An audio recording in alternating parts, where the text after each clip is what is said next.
ఇలా మీరు అమెజాన్లో, ఫ్లిప్కార్ట్లో చూసిన యాడ్స్ అన్ని మీకు ఇన్స్టాగ్రామ్లో ఇలా వస్తున్నాయా? వీటిని రాకుండా ఉండాలంటే ఏం చేయాలో నేను చెప్తాను. ఫస్ట్ మీరు ప్రొఫైల్ మీద క్లిక్ చేయండి. ఇక్కడ 3 డాట్స్ ఉంటాయి కదా, ఈ 3 డాట్స్ మీద ట్యాప్ చేయండి. అకౌంట్ సెంటర్ అని ఉంటుంది, దాని మీద మీరు ట్యాప్ చేయండి. తర్వాత మీకు యువర్ ఇన్ఫర్మేషన్ అండ్ పర్మిషన్ అని ఉంది కదా, దాని మీద మీరు ట్యాప్ చేసిన తర్వాత your activity of meta technologies అని ఉంటుంది, దాని మీద మీరు ట్యాప్ చేయండి. రీసెంట్ యాక్టివిటీ మీద క్లిక్ చేయండి.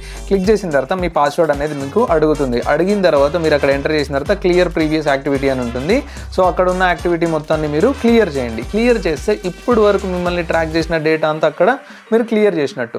ఫ్యూచర్లో వచ్చేది కూడా మీరు ఒకవేళ మీకు ఎటువంటి యాడ్స్ ఇలాంటివి రావద్దు అని మీరు అనుకుంటే జస్ట్ ఇలా బ్యాక్ వెళ్ళిపోండి. ఇక్కడ మనకు కనిపిస్తుంది చూసారా, మేనేజ్ ఫ్యూచర్ యాక్టివిటీ అని చెప్పేసి. దీనిలో డిస్కనెక్ట్ ఫ్యూచర్ యాక్టివిటీని మీరు ఎనేబుల్ చేసుకున్నారనుకోండి, మీరు అమెజాన్లో అయినా, ఫ్లిప్కార్ట్లో అయినా ఎలాంటి థర్డ్ పార్టీ వెబ్సైట్స్లలో సర్చ్ చేసినవి మీకు ఇన్స్టాగ్రామ్లో ట్రాక్ చేయకుండా అయితే ఉంటాయన్నమాట. ఏరియల్ని మీ ఫ్రెండ్స్ అండ్ ఫ్యామిలీ మెంబర్స్కి షేర్ చేయండి. మిమ్మల్ని ఏ యాప్స్ అయితే ట్రాక్ చేస్తున్నాయి ఇక్కడ కామెంట్ చేయండి. ఇంకా మంచి కంటెంట్ కోసం మన పేజ్ని ఫాలో చేయండి. Thank you so much.